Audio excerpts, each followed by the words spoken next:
Bonjour et bonsoir chers internautes.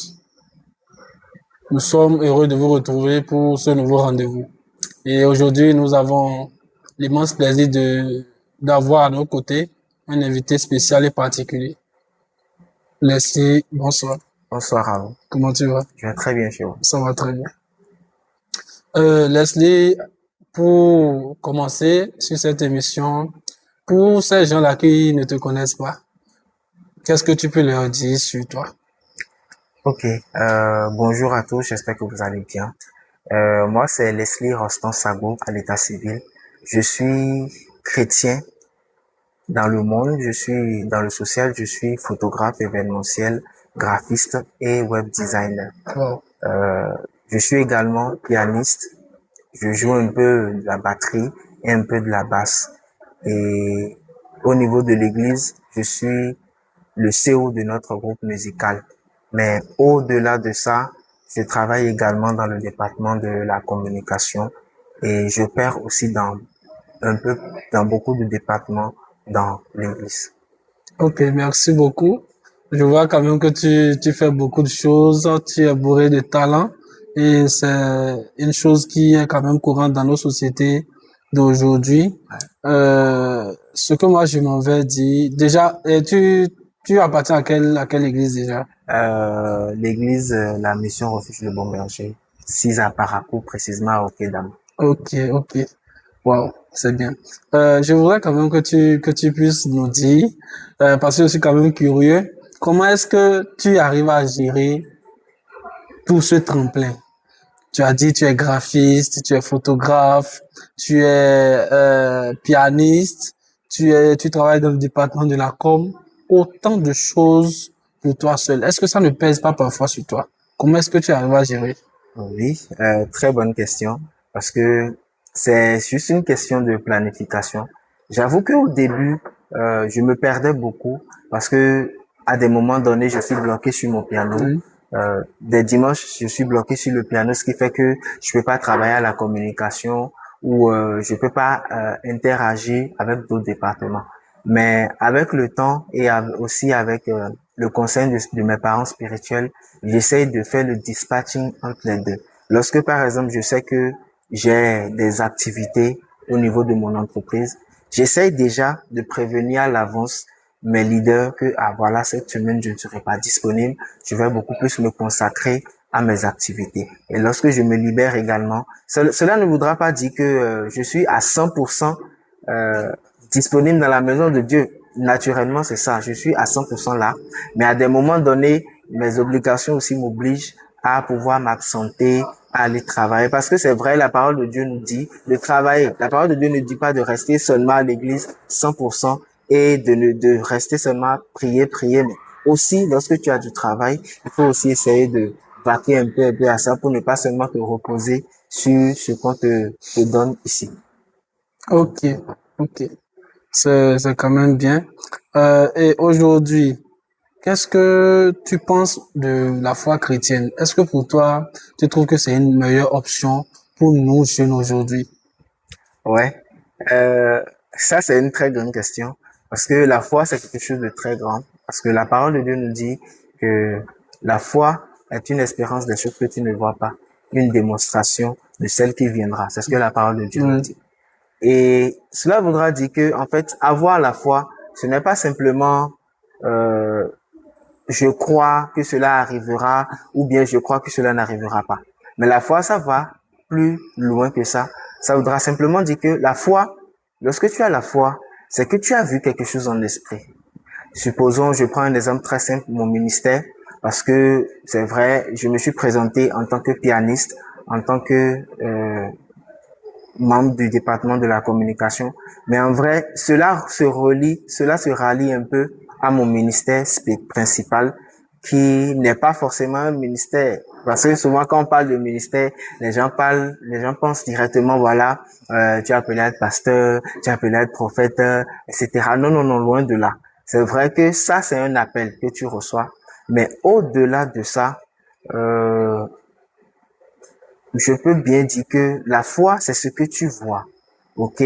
Euh, et en tant que chrétien, lorsque j'étais dans le monde, je pourrais dire que j'avais la foi, mais j'avais la foi en ce que je faisais moi-même. C'est-à-dire, je n'avais pas de divinité en qui croire, si je peux le dire comme ça. Mais la foi, elle nous est venue de Dieu et c'est Dieu qui nous donne la foi. Et c'est la foi de Dieu qui lui a permis de créer le monde, de créer le ciel et la terre. Et si Dieu en lui-même n'avait pas vu cela en esprit, parce qu'il a dit, lorsqu'il voulait créer les hommes, il a dit, créons l'homme à notre image. Ce qui voudra dire, il avait déjà vu ça en esprit, il avait déjà l'image déjà présente dans son esprit, et c'est par la foi maintenant que cela s'est manifesté. Donc, je peux dire simplement que la foi, c'est ce que tu vois. Tant que tu n'as pas vu dans ton esprit, tu ne peux pas croire à cela. Et quand on prend aussi l'exemple de Moïse dans la parole de Dieu, d'autres vont se poser la question, vont se dire, mais pourquoi est-ce que Moïse, il avait pas la royauté? Il pouvait bien régner en Égypte, mais pourquoi a-t-il décidé de souffrir avec les Israélites? Mais c'est parce qu'il a vu quelque chose en esprit. Dieu lui a montré ce à quoi il est appelé et Dieu lui a montré ce qu'il lui réserve lorsque éventuellement il va faire cette œuvre. Et c'est ça qui l'a poussé à prendre cette décision. Donc, moi je dirais que c'est vrai que ce n'est pas facile. Mais moi personnellement, si j'avais pas reçu une vision de Dieu, si j'avais pas vu quelque chose en l'esprit, peut-être que je vais retourner dans le monde et m'adonner à certaines pratiques comme le font certains jeunes aujourd'hui. Je vais pas raconter toute mon histoire, mais moi, j'ai essayé de passer certaines choses. Mais si ce n'est pas véritablement Dieu qui m'a montré le chemin, peut-être que je serais pas devant vous aujourd'hui à essayer de raconter un peu mon parcours. Mais la foi, c'est quelque chose de grand simplement. Ok, merci beaucoup à toi. Ce que moi je peux quand même tirer de ce que tu viens de dire, c'est vraiment pas facile. C'est vraiment pas facile. Et nous, jeunes aujourd'hui, nous sommes tentés de tous les côtés. Ça. On a les oppressions par-ci, par-là. Et aujourd'hui, est-ce que tu penses que ce n'est pas pour nous un poids qui pèse sur les jeunes et non seulement même les jeunes chrétiens d'aujourd'hui? Parce que euh, c'est quand même anodin de savoir que, par exemple, on a nos pères, les anciens, qui commencent quand même avec une vigueur, une ardeur donnée dans le ministère, dans l'œuvre de Dieu. Mais en rencontrant certaines difficultés, on constate qu'ils rebroussent chemin.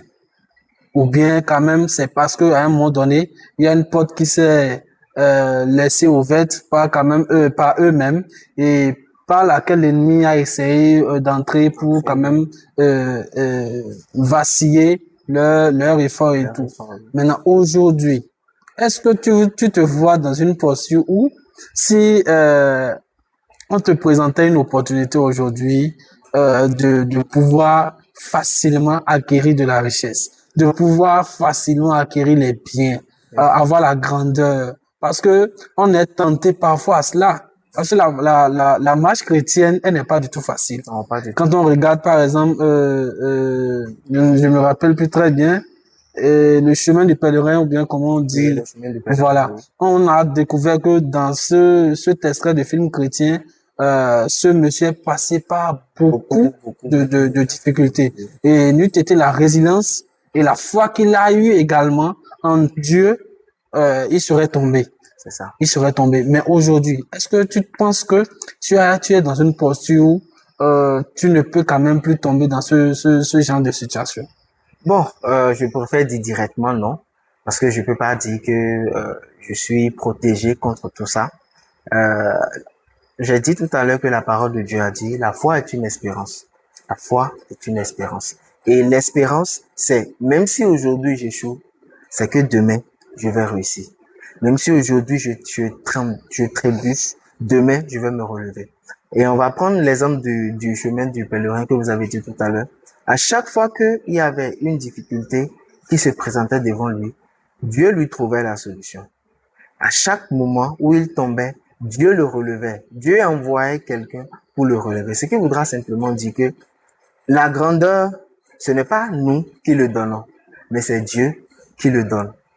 Mais la foi est une espérance. Tant que tu n'as pas, n'espère pas que voilà, je sais que demain, je serai grand.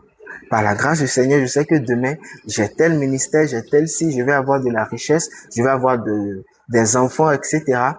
Si tu ne n'as pas l'espérance, tu ne peux pas, en fait, tu ne peux pas résister. C'est-à-dire, lorsque le vent viendra et que tu vas trébucher, tu vas trembler un peu, tu vas voir que ça là, je préfère laisser tomber parce que ça, c'est arrivé à des personnes qui ont commencé avec une foi très grande, qui étaient vraiment dévouées à l'œuvre de Dieu, mais à un moment donné, on a vu que ces mêmes hommes de Dieu, ou bien ces mêmes hommes en griffe ont échoué. Pourquoi? Parce que ils n'ont pas espéré en Dieu. Ils avaient la foi, mais ils n'avaient pas l'espérance. Tant que tu as l'espérance, moi je dirais simplement que l'espérance, c'est la seule chose qui te permet de ne pas te décourager. C'est la seule chose qui te permet de ne pas laisser tout tomber. Parce que être chrétien ne veut pas simplement dire que voilà, tout est rose, non. C'est lorsque tu es chrétien que tout maintenant se complique. En griffe, pour ceux qui vont comprendre. C'est lorsque tu es chrétien maintenant que tout se complique. C'est là que tu vois que en vrai, là, tu ne vivais pas avant, si je peux dire ça comme ça. C'est maintenant que ta vraie vie a commencé avec Christ. Et tant que tu n'espères pas, tant que tu n'as pas cette foi en Dieu, tu ne peux pas, je veux dire, tu peux pas avoir ce que tu désires. Même si aujourd'hui, moi, on me proposait, ah, j'ai un tel contrat pour toi, de tel million, de tel ci. La première des choses que je vais faire, c'est quoi? Je viendrai devant mon Dieu. Je vais dire, papa, est-ce que je vais prendre ce marché-là? Si je prends ce marché, qu'est-ce que je vais gagner? Qu'est-ce que toi tu as à gagner? Si Dieu n'a pas son intérêt dedans, je ne prendrai pas. Parce que rien aujourd'hui ne pourra venir prendre la place de Dieu dans moi, ma vie. Parce qu'il a dit dans sa parole que ce n'est pas le travail que tu fais qui t'enrichit. C'est la bénédiction que lui te donne qui t'enrichit. Donc, des fois, je me dis, bon, ok, je vais travailler pendant des nuits, pendant des jours, parce que je le fais. Je travaille pendant des nuits, des jours, mais le gain que je gagne n'est pas grand. Puis je me dis, mais pourquoi est-ce que je fournis cet effort? Pourquoi est-ce que je me gêne? Mais c'est des miettes que je ramasse. Mais lorsque j'ai lu ce verset, je me suis dit, en vrai, je dois travailler, hein. Je dois travailler, tout enfant de Dieu doit travailler. Mais si tu comprends le principe qui dit, c'est la bénédiction de l'Éternel qui enrichit, c'est que tu as tout compris sur la richesse de Dieu. Ok, merci beaucoup, Leslie. Je vais renchérir directement parce que j'ai lu, par exemple, je crois que ça doit être de la semaine, une publication sur les réseaux où on disait, si tu veux avoir de l'argent, deviens un grand pécheur. Accepte de devenir un grand pécheur. Wow. Qu'est-ce que tu penses, par exemple, de cette affirmation? Être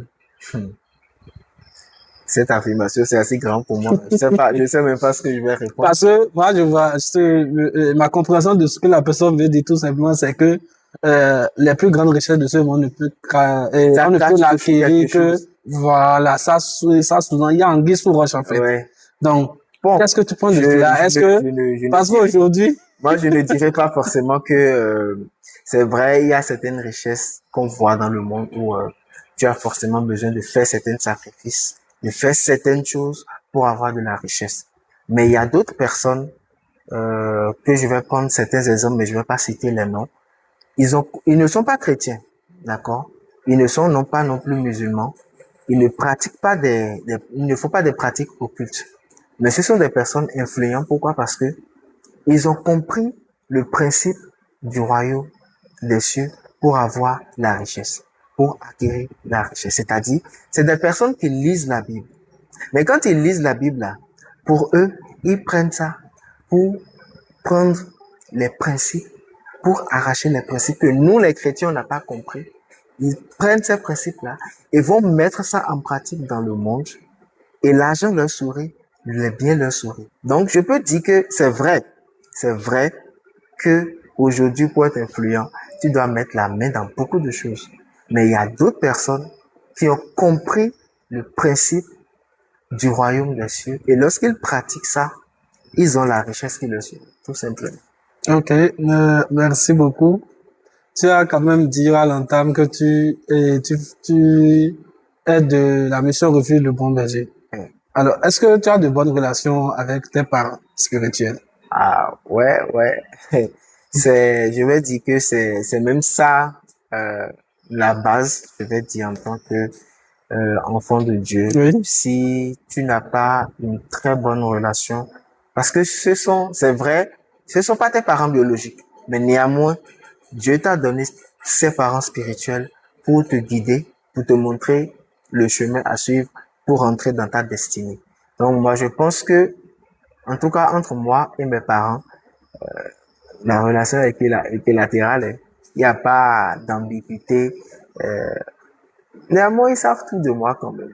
Ils me donnent beaucoup de conseils, surtout concernant mes activités, la gestion des finances surtout parce que nous les chrétiens aussi jeunes, on est souvent confrontés à ça, la gestion de l'entreprise et aussi rentrer pleinement dans ton appel sans te détourner de la voie de Dieu. Ok, c'est quand même bien de pouvoir entendre ce genre de choses venant de toi parce que aujourd'hui, ou de nos jours, je dirais, on a de plus en plus du mal à se à se voir sous tutelle Oui. des personnes qui ne sont avec qui on n'a aucun lien Aucun lien, biologique, oui, aucun c'est lien de vrai. famille et tout, qui subitement par le hasard, en tout cas, deviennent nos parents spirituels et du coup, maintenant, il y a d'autres personnes quand même qui ne conçoivent pas le fait que, par exemple, que j'ai un projet ou que je veuille faire quelque chose et quand je le soumets à l'approbation des parents spirituels, quand tout de suite ils disent non, on voit que non, c'est parce que le parent ne m'aime pas, ou Oui, bien oui, c'est parce oui, que oui, ça c'est vrai. il joue de trop, Oui, il abuse en de fait ton de son autorité. autorité. Oui. Qu'est-ce que tu peux dire à ces personnes-là?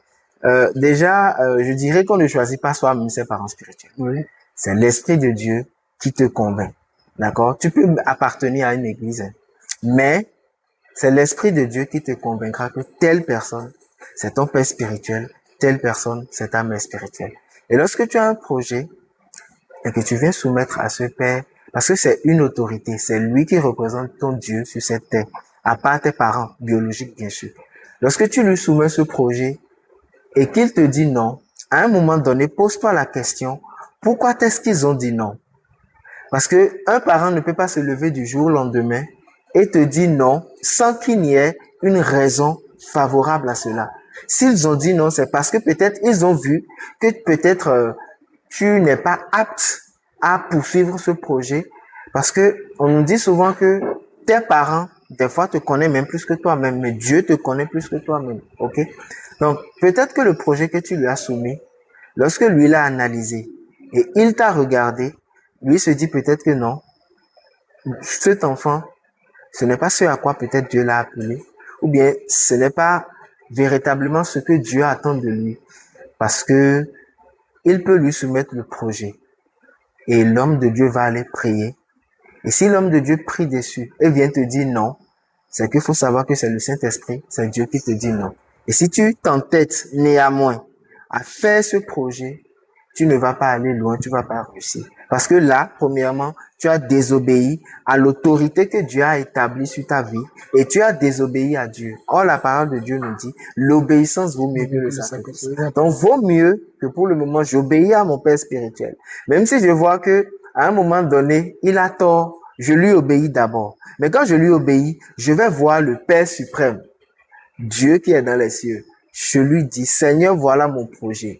Mon Père spirituel, voilà ce qu'il a dit. Tu as dit dans ta parole, l'obéissance vaut mieux que le sacrifice. Et je dois l'obéissance à mes parents spirituels. Donc, ce projet, je remets en tes mains. Leur décision, je remets en tes mains. La décision te revient, je n'en ferai plus rien. Et tu vas voir comment est-ce que Dieu va disposer les choses. Parce qu'on dit, c'est l'Esprit de Dieu qui convainc à ton âme.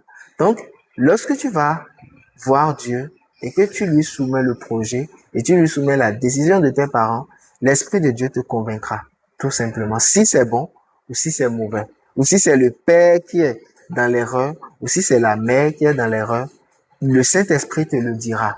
Et le Saint-Esprit également le fera comprendre à tes parents spirituels pour qu'ils puissent te recadrer. Sinon, les parents spirituels ne sont pas là pour nous aimer, ils sont là juste pour nous montrer la direction à suivre, pour ne pas que on se perde, tout simplement. Ok, merci beaucoup. Est-ce que, sur cette lancée, tu peux nous dire quand même de qui quand même tu tiens aujourd'hui ce témoignage? Tes parents spirituels, tu as quand même su le dire, ils sont des personnes avec qui tu as de très bonnes relations. Est-ce que tu peux quand même nous dire qui sont tes parents spirituels? Si ça ne te gêne pas, bien sûr. Ok, d'accord. Mes parents spirituels, c'est le pasteur Prosper Gandaro et sa femme Lola Gandaro. Wow, wow. C'est bien, il fut recteur de l'université de Ouais, oui, Paracourt. oui. Ok, ok. C'est très bien. Concernant ce sujet, j'entends très souvent Oui. que quand on vient dans l'église du pasteur Prosper Gandaro, c'est pour trouver du travail, c'est pour Wow, gagner le mariage. En tout cas, que wow, quand on vient dans son église, wow, que la vie de l'homme change. Qu'est-ce que tu peux nous dire? Est-ce que c'est vraiment le cas? Et peut-être qu'on aura des gens qu'on va envoyer là-bas. Je peux dire que ça, c'est une grâce.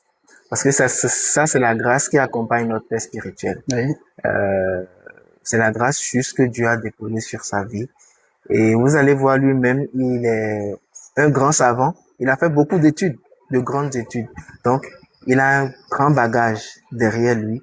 Mais en plus de ça, il a cette grâce-là sur lui. Ce qui fait que lorsque tu intègres et que tu comprends et que tu as vu la grâce que Dieu a déposée sur sa vie et que tu marches dans cette grâce-là, facilement, le chemin va t'ouvrir, va s'ouvrir à toi facilement.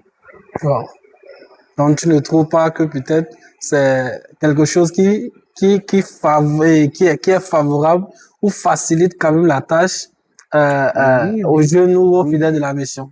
Ou oui, bien est-ce il a une largesse parce que tu l'as dit, il a fait de longues études. oui, Il a fait de très longues études.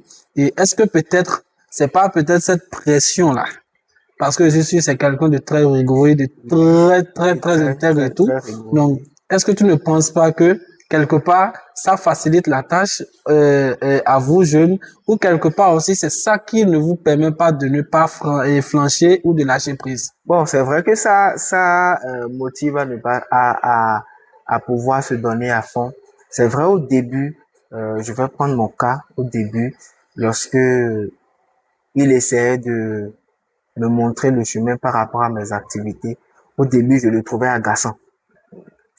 Que le Seigneur me pardonne. Au début, je le trouvais agaçant, surtout au moment. Parce que je me dis, non, mais, Ah, il va t'écouter, hein? ah oui. Il sait que j'ai raison. En fait, je me dis, non, mais, j'ai fait telles études, je fais ci, je fais ça. C'est vrai, lui n'a pas l'expérience dans ça, mais pourquoi est-ce qu'il va me dire, fais ci, fais ça, fais ci, fais ça. Au début, ça m'agaçait. Surtout la pression. Et il est quelqu'un, il aime l'excellence. Et que dans tout ce que tu fais, tu dois être excellent. Donc, quand tu fais une petite erreur, ah, il va te le relever. Et c'est un truc que moi, je déteste.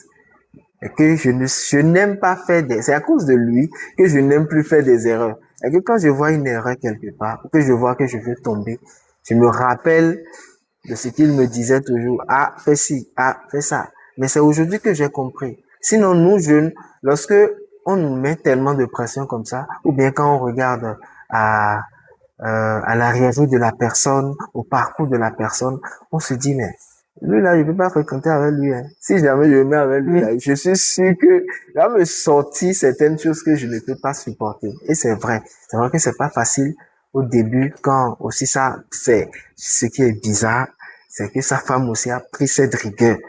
Sa femme aussi a pris cette rigueur. Quand on dit que la femme est une lettre pour l'homme là, moi j'ai constaté ça chez eux. Elle a copié tout de son mari. Hein. Si j'ai menti, les gens peuvent en témoigner. Elle a pris ça de son mari et surtout la rigueur.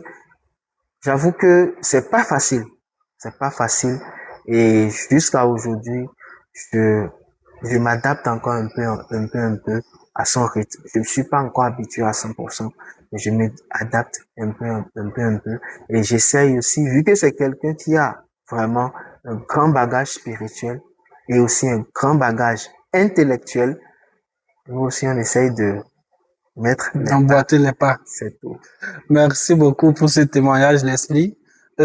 Pour avancer quand même sur cette émission, quel est pour toi ce comportement-là ou cette attitude, je ne sais pas, ça peut être, bon, je peux le dire comme un défaut, hein, Oui.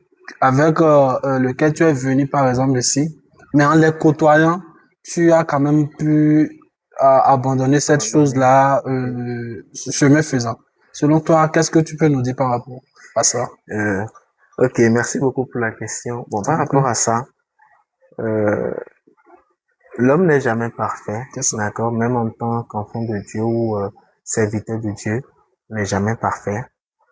Et naturellement, je suis quelqu'un, naturellement, je n'aime pas me confier, d'accord, parce que de toute ma vie, de toute mon enfance, je n'ai vraiment pas eu, comment on dit, cette occasion de, voilà, de dire, papa, je suis, papa, tu vois, je travaille ici. Je n'ai pas eu cette occasion. Ça, c'est dans tous les foyers africains, hein, tout. et surtout au Bénin. Ah, c'est les normes. Donc, quand je suis venu ici, j'avoue que c'est la première des choses que j'ai été confronté.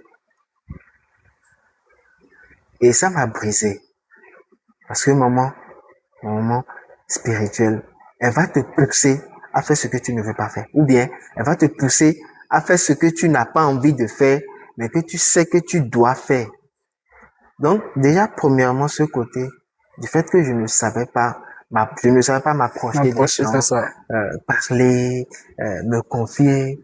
Je suis tout le temps dans mon coin. Mais tout le temps dans son coin, cela voudra dire quoi? J'ai emmagasiné beaucoup de choses, qui fait que ça a détérioré carrément mon caractère. Ça a détérioré, en fait, qui je suis à l'intérieur de moi. Et j'ai formé une carapace tout autour de moi, ce qui empêchait, en fait, les gens de s'approcher de moi, parce que au premier regard, lorsque les gens me regardent, ou bien quand ils me voient, ils ont peur de moi à cause de mon apparence, parce que j'avais la mine, je ne riais pas, j'étais seulement là, vide comme ça. Mais quand j'ai intégré et que j'ai commencé à les côtoyer un peu, j'avoue que ce côté, c'est papa qui a beaucoup plus brisé ça en moi. Vu que je n'avais pas vraiment reçu une affection venant d'un père, ça a été très difficile de m'adapter, de m'approcher de lui parler, mais il a cette facilité de pouvoir écouter les gens, de pouvoir écouter, de pouvoir interpréter tout ce que tu lui transmets. Et j'avoue que ça, déjà, ça m'a beaucoup aidé. Et c'est ça qui m'a permis aujourd'hui de commencer à sortir de ma zone de confort, de commencer à un peu m'approcher, même si bon, c'est vrai que ce n'est pas encore ça, mais je dirais que le seul caractère véritable que je suis en train de travailler aujourd'hui sur moi, et il me rappelle ça tout le temps. Parce que moi, je sais ça, parce que Dieu n'aime pas ça. Nous tous on est colériques. Mais moi, le degré de colère que j'ai, ce n'est pas ce à quoi on voit souvent. C'est-à-dire, ma colère là. Des fois, ça peut arriver que quand je me mets en colère, je vais rester calme. Mais si je dis quelque chose contre toi, c'est que c'est inévitablement là, ça va arriver. C'est une bombe à retardement. Une bombe à retardement. Donc, à des moments donnés aussi, quand je me tais, il suffit juste que une goutte d'eau tombe sur ce qui est là. Et puis j'explose. Voilà. Et quand je m'enflamme, je peux commencer maintenant à trembler. Je peux être debout, mais je vais trembler. Tu vas voir, mes mains vont commencer à trembler.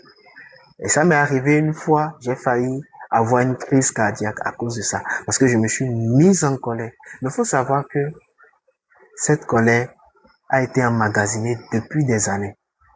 Que j'ai gardé au fond de moi, des blessures que j'ai gardées, et que je n'ai jamais eu l'occasion, parce que j'ai dit au début que je ne m'approchais pas des gens.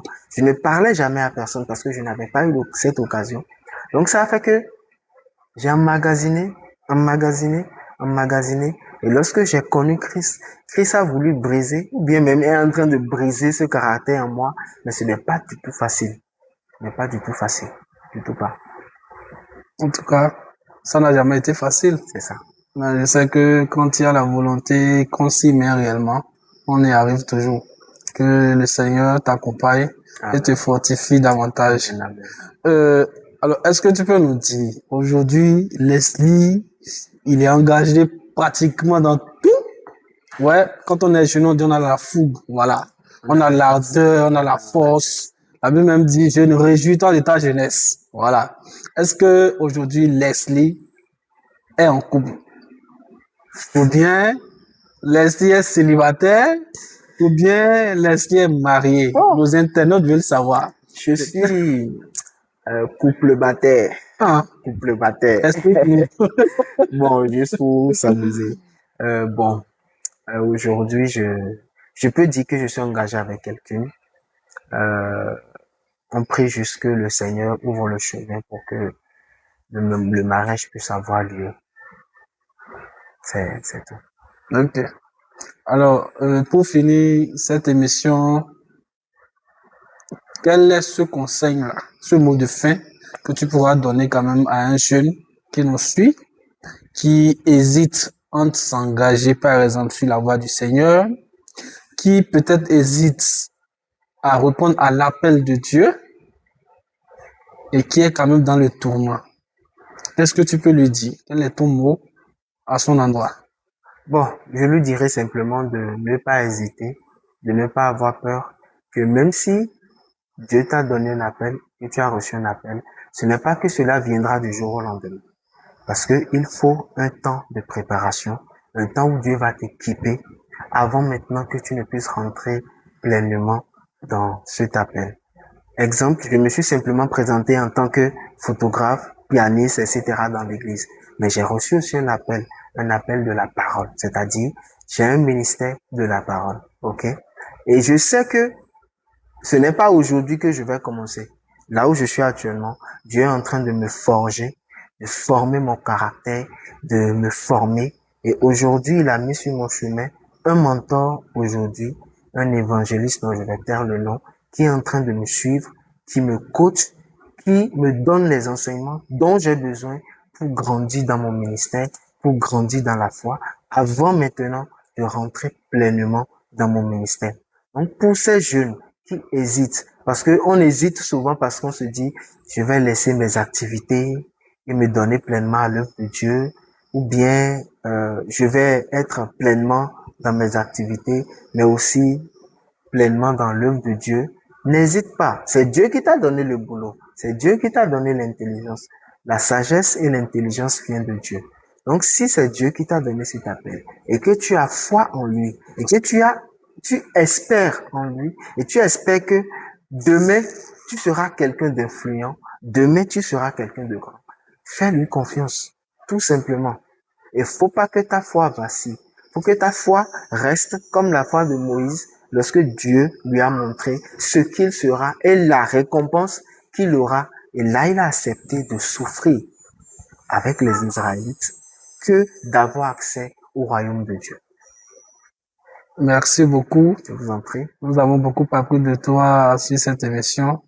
Tu as également une très grande vision.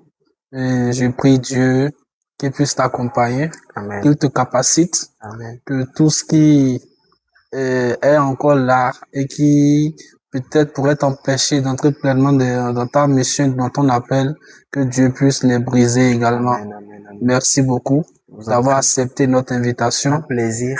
Et chers internautes, également, nous vous remercions pour le temps que vous nous avez accordé pour le